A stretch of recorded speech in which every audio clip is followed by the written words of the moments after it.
Welcome, everybody. I'm Stephen Sokoler, and welcome to Our Journey, a podcast that explores the mental habits, rituals, practices of really interesting, wonderful people doing good stuff in the world. Today, my guest is my buddy, my brother, my friend, Andrew Horn. Andrew is an author, a serial social entrepreneur. He is all about human connection and having meaningful, deep conversations. Very true. How'd I do on that? I think you crushed it. That was good. Yeah. How you doing? I'll take it. Life is beautiful, man. I'm coming off of 12 days at Burning Man. My wife and I are looking at buying a house right now. Just hung out with my 2-year-old son this morning, building a new product for Tribute. Life is flowing at the moment. There's a lot happening. A lot happening. Well, we got a lot to talk about. Yeah. Okay, so let's start. How did you end up here? In this very seat, so if I were to look back at some of the signature moments, I grew up in Hawaii, so was born in a big pink hospital on the hill, same one as Barack Obama. I moved from Hawaii to Washington, D.C. when I was 13 years old, and I would say that one of the most significant experiences of my early life that kind of dictated so much of what I've been drawn to since is that I was really lonely growing up in Hawaii and even through college. And when I moved from Hawaii to D.C., I was so certain that I didn't want that experience anymore, that isolation, that inhibition. And so when I moved to DC, I just committed myself to just doing whatever I thought people would like. And I was seeking validation, and those things worked for so much of my life. But ultimately, I sacrificed kind of like the authentic version of myself. I just thought I needed to mold myself into the version of whatever people would like, and was so conscious of that. And so I think that foundational wound of that isolation, that loneliness, is what draws me to human connection, what draws me to meaningful conversation and communication of like, what are the tools that we can give people to help them be themselves and develop meaningful relationships wherever they go. And in terms of what got me into entrepreneurship, I had incredible conversation with the man who I would call my first mentor a year before I graduated from college. His name is Steve Robbins, and he was a career counselor at Harvard Business School. He was a professor at Babson. Now he's an incredible executive coach. And a year before I was getting ready to graduate from Virginia Tech, he asked me a question. He said, "What are you passionate about?" And my answer was money, women, and partying. And he laughed at me and he said, "Do you know the difference between pleasure and happiness?" And I said, "No." And he said, "Okay, so pleasure is that which is rewarding, but ultimately fleeting." And he said, "Happiness is that which is fulfilling and long-lasting." He said, "What do you do that makes you happy?" And I realized that so much of the things that I was filling my life with were just these very instantaneous pleasures. I was on this roller coaster of going out, partying, maybe being with a woman, but then I would feel bad afterwards. I would hit this bottom, this floor, and then I'd have to fill myself up again. And it was just this constant roller coaster of highs and lows. And so this awareness of pleasure versus happiness led me to realize that I really didn't have a great sense of purpose or passion in my life. And after reading a book called Into the Wild by John Krakauer, I decided to quit the job that I had taken at a hotel in Chicago right after graduating, drove across the country to Alaska with my dad. And on this trip, my dad and I were having a conversation driving through Michigan in the tunnel of trees, and he was telling me about his time in the military and the pride he felt flying planes and serving his fellow military men. And he asked me a question. He said, "What's the last thing you've done that you're proud of?" And I didn't really have an answer. And I sat there for 20 minutes, and then it came to me I had this experience when I was a junior in college where I got to work with young people with disabilities, helping them to play all sorts of sports, everything from adaptive baseball to water skiing. I raised tens of thousands of dollars flyer bombing North Beach in the middle of the day. And that experience when it was happening wasn't something that really registered as that meaningful. But looking back, I was still filled with this sense of pride from the time that I spent there, the energy that I exerted, going the extra mile. And so, I think there's something beautiful about people who are in like a rock bottom situation. Like for me, I had no sense of passion or purpose or idea what I wanted to do with my life. And because there was nothing to hang on to, I remember my dad just looking at me after I talked about this time with Dreams for Kids, and he says, "So just do more of that." And it's interesting. It's, so often I think the thing that keeps people from taking a jump, whether that's into a relationship that they really want, towards the job that really fulfills them, is that they're worried about losing the thing that they have that they might not even really want. And as humans, we're hardwired to avoid losing stuff. We value saving $1 more than we do making two. It's just a principle of loss aversion. You can look at Danny Kahneman stuff about that. And so, in that position where I didn't have anything, I had this one thing that serving others made me feel alive, made me feel fulfilled, like I had a sense of purpose. And so that was enough. That was that grain of truth that set me on this path of then starting my first nonprofit, started a second nonprofit technology company after that. And since then, I've always just been on this path of understanding how I can use my own life's journey to create things that can help others who may have struggled in similar ways to me. And that's, led me through all sorts of amazing companies and powerful relationships to now sitting here with you. That's beautiful. That's amazing. I mean, there's so much there. So let's start with two of the questions that really shaped your life. So what makes you happy now? If I were to look at what fulfills me, I think that a foundational truth about my existence is service, if you want to be happy, make someone else happy. That is just something that has proved to be true in my life, whether that's with my friends, whether it's with my community, whether it's with strangers. It's being of service, feeling like I can contribute. Even going to a place like Burning Man that I mentioned I was just at this past week, the power of contribution transforms our experience. And so, even while I was there, and it's fun, and you could go to parties and you can get back rubs and go and hop in a sauna. But, so much of our experience was I was there giving talks on modern masculinity. I was making homemade dal soup and feeding it to people who've been grieving at the temple and doing Gestalt emotional readings for people. And it's just that, those moments where you feel like you can contribute, you make an effort to do that, I think that you can access such a deeper sense of belonging and connection. And for me, those moments are always the most meaningful, the most rewarding, the most fulfilling. And so service is one of those. And then the next is self-expression and creativity, of being able to have a feeling or a thought or an impulse, and being able to arrange objects and things and people and words into a way that has a positive impact on the world.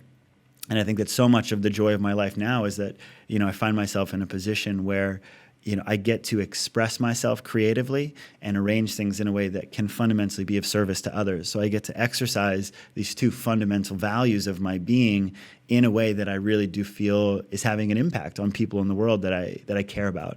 So that's really the nexus of what makes me come alive, what makes me feel good.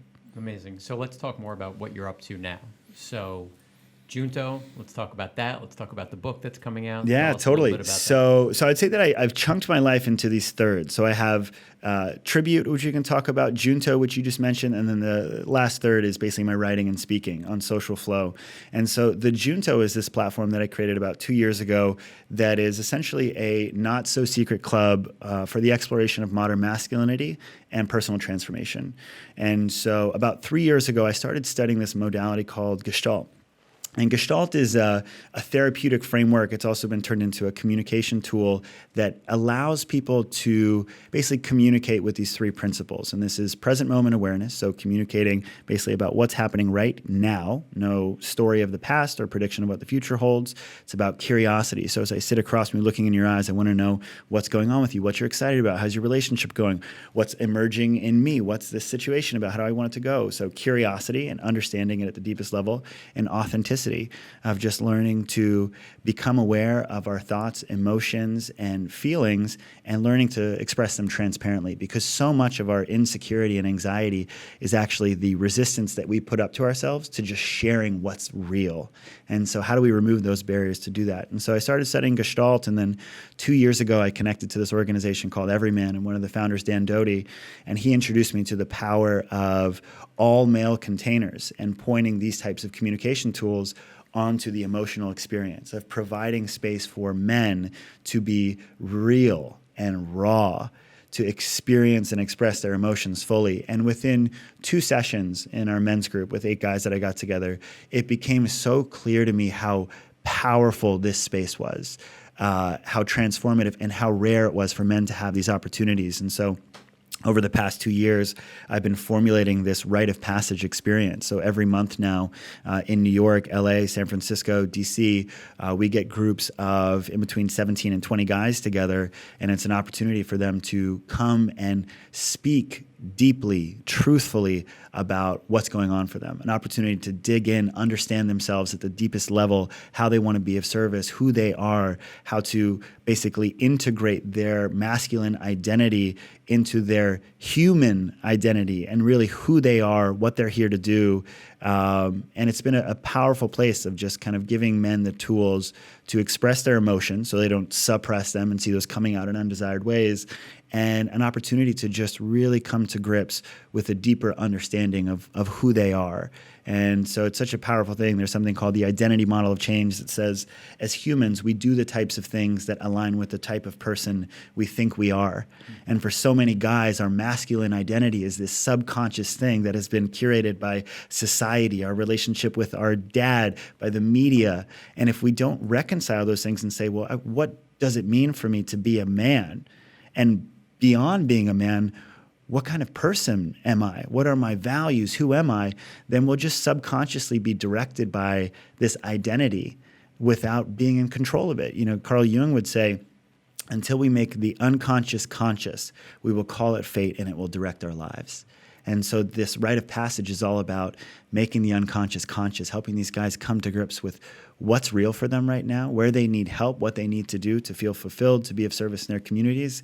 And it's been really a powerful thing that we're getting ready to open source for free to communities around the world, which is really exciting. So that's the Junto and what we're doing there. Okay, so that's one chapter. One chapter. Okay, let's talk about tribute. Oh, tribute's the best. Tribute, the only way to explain tribute, man, is I walked into my house on my 27th birthday, and my wife was throwing this surprise birthday party. And so I opened the door, and there's 20 pairs of strange shoes on the ground, and then I'm like, what's happening? And then all my friends jump out, happy birthday! And so I'm like, okay, amazing, great, we're having this party. Halfway through the party, my wife stands up on a chair in the kitchen, and she's like, everyone in the living room. So we walk over there, and then I have no idea what's going on, and she puts this projection screen up, and there's this big image on the wall, and she just hits play. And I sit in the back of the room, I look at it, I'm like, what's happening? And then, without my knowing, these videos start to play on the wall of 20 of my closest friends who have all taken the time to film me a 1-minute video telling me why they love me.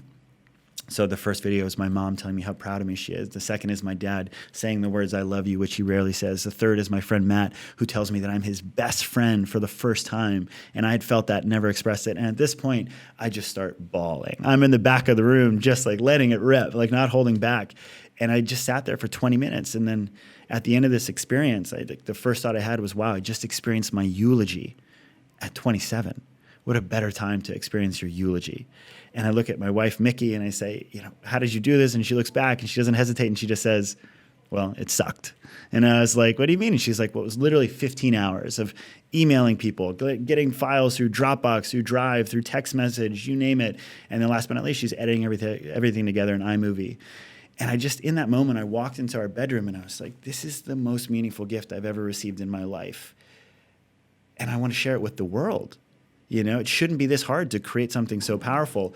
And so from that day in 2014, we built the world's first collaborative video technology. And so now we've given over 200,000 of these tribute videos now. So it turns a 15-hour process into a 15-minute one. Invite your friends, automatically collect videos, turns it into this montage. And, we've done everything from partnering with Susan G. Komen, so doing these videos for people that are in the midst of cancer battles. The Cleveland Clinic has integrated us into their outpatient services. We're working with dementia nonprofits right now to create these videos for people who are literally in the midst of losing their memory, their sense of self. They get to wake up to these videos of their community talking about not just who they are, but who they are to them.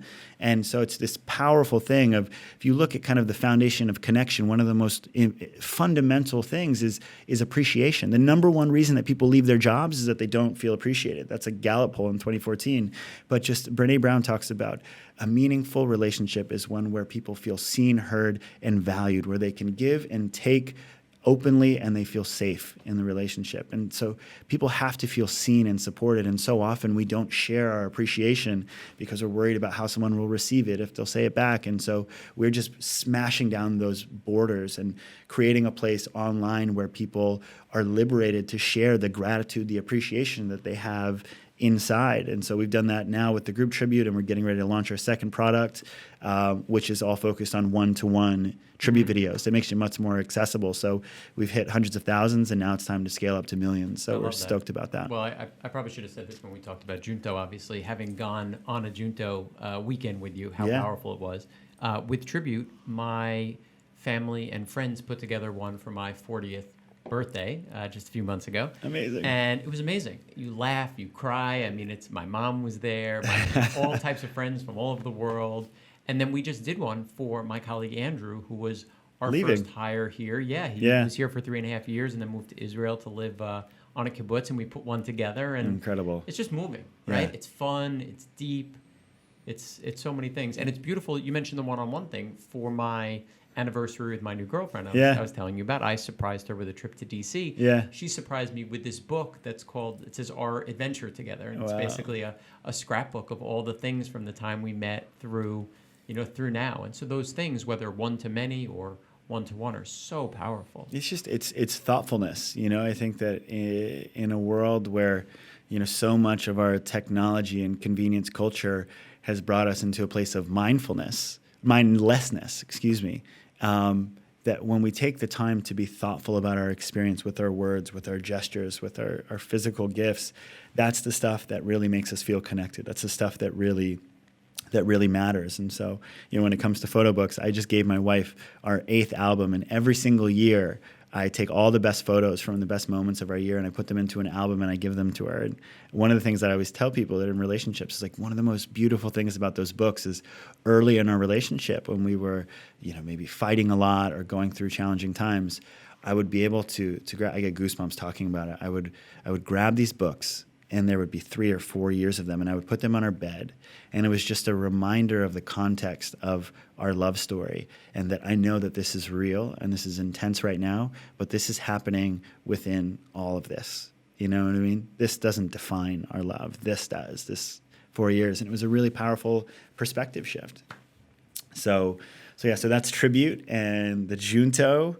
And then the last third is really just all of my work and thought leadership in the world of communication, confidence, interpersonal dynamics. And so I've been working as a professional speaker for a very long time, and last year I started synthesizing the work that I've been creating into a book called Social Flow. And so that's coming out next year. But Social Flow is built around this 3-question framework that you can use to create confidence and powerful communication wherever you go.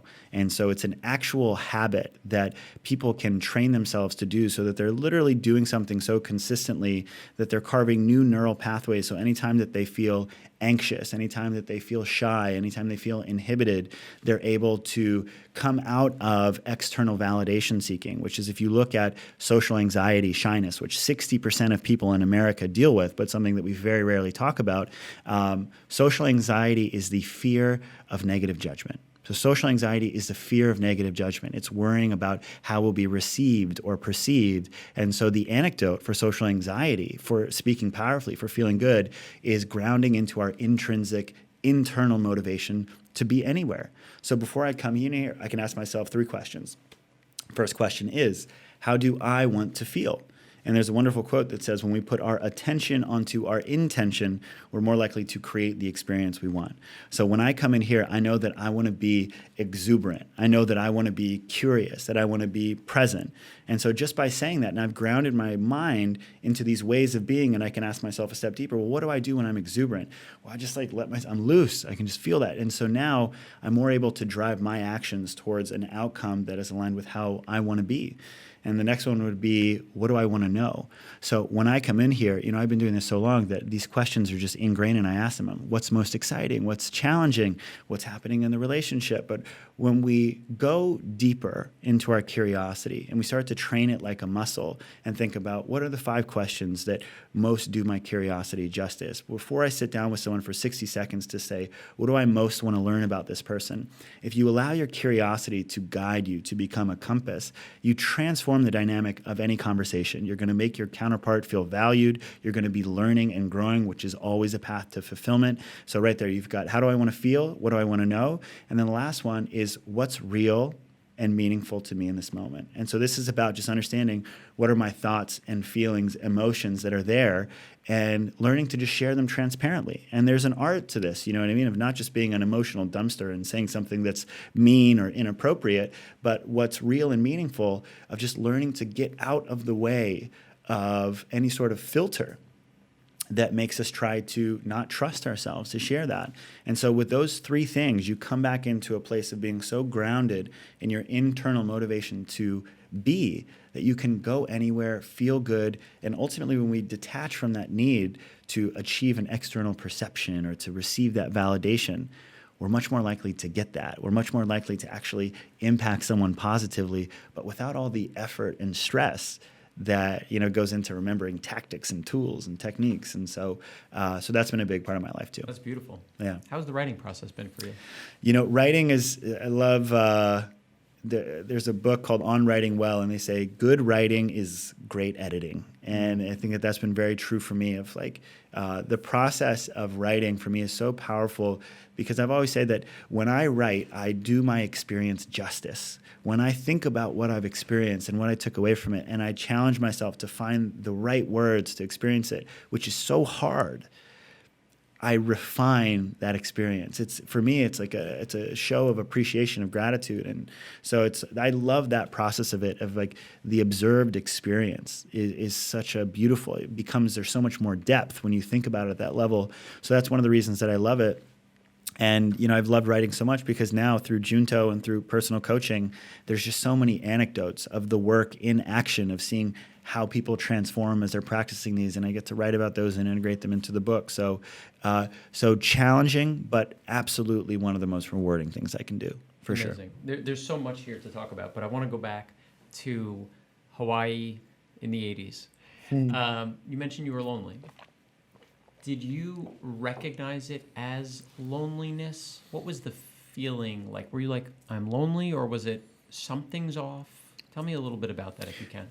I would say that the feeling that was internalized was the feeling of I'm not enough. Was that I need to be somebody else to be accepted by these people, by the cool kids. And one of the interesting things about growing up in Hawaii is that I went to public school there, and being a white kid in a public school in the south side of Maui, I was very much a minority. Probably about 12 to 15% of the school was white. And so I got ostracized and isolated for being white, going into class and being called a haole, being cut off on waves because I was the only white kid that was out there. So it was an interesting experience to get that perspective of being isolated, purely by your appearance. And so I think that I internalized it very much of you are not enough, is that you need to be something else to be liked here. And, now I get to grapple with that. So when I moved to Washington, D.C. from Hawaii, I remember having this stroke of insight, which, again, I probably didn't have these words to describe it at that time. But when I got to D.C., I remember that I was at this, town center, which if you grew up in the burbs, you had your town center with the water fountain and the movie theater and the Ruby Tuesdays. And we were there, and my group of guys, our football team, was looking at this group of girls who was standing far away. And in Hawaii, I would never consider going and talking to these girls. It's just completely out of the realm of possibility. But I had this thought in my head, and it said, you were unhappy in Hawaii. And if you don't change who you are going to be unhappy here.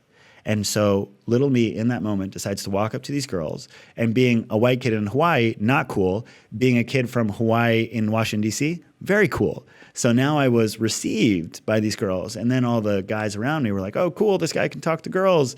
And that's how I started this cycle of receiving validation through talking to women, which became its own hurdle that I had to kind of overcome at some point. But I always think about that moment of just realizing at a young age that I was unhappy, and if I didn't change, my situation would not. And so, yeah, I was aware of some of it. And now as I've looked back and really observed it very closely, because I think that, that experience of being isolated as a young person colors so much of how we show up in our relationships and our communities later in life. And it's very important to look back at that shadow side of ourselves and grapple with it so that we can really start to, absorb the lessons that are available in it and, write a new story about who we need to be now.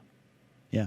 So over the course of this conversation, you've mentioned a ton of different practices and approaches, whether that's writing or connecting with mentors, reading, things like Burning Man, spending time with loved ones, journaling, collecting memories, so many things. But let's go back to that time. So there was a part of you that said, I want a different life. Yeah. I want to be different. And part of it was taking some initiative and going and talking to the women. Totally. Good first step. And what came next? Like you mentioned the mentor, you mentioned the amazing trip being in nature with your dad. Tell me a little bit about how it went kind of step by step. Yeah, well, I think that, the moment that really took me onto my path, and for so many young people that I work with now who are looking for a deeper sense of purpose. And again, I was a very lackadaisical student. I never had a draw to work.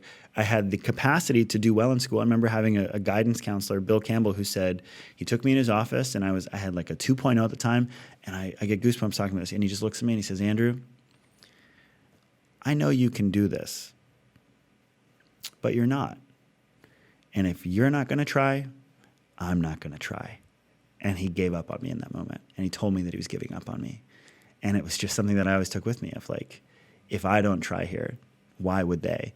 And our friend Sean Stevenson just passed away, the 3-foot giant. He had this beautiful saying about you can only, if you're in a lifeguard helicopter and you're saving people in a boat that's gone down, they can't save everyone. Their mantra is save the people who are swimming towards you, and that you can only save the people who are swimming towards you. And it's such a powerful lesson there that I started trying, and where I think people can find the motivation to be excellent, to be more driven, more powerful, more creative than they've ever been, is when they attach to that sense of service and contribution.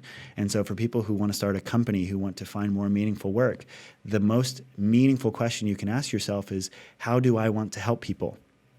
And if we look at that question of how do I want to help people, I think that is one of the most fundamental things that you realize that go and find someone who's already doing that work. Go and find an organization who's having an impact the way that you would like to. Go and find the individual who has created success the way that you like.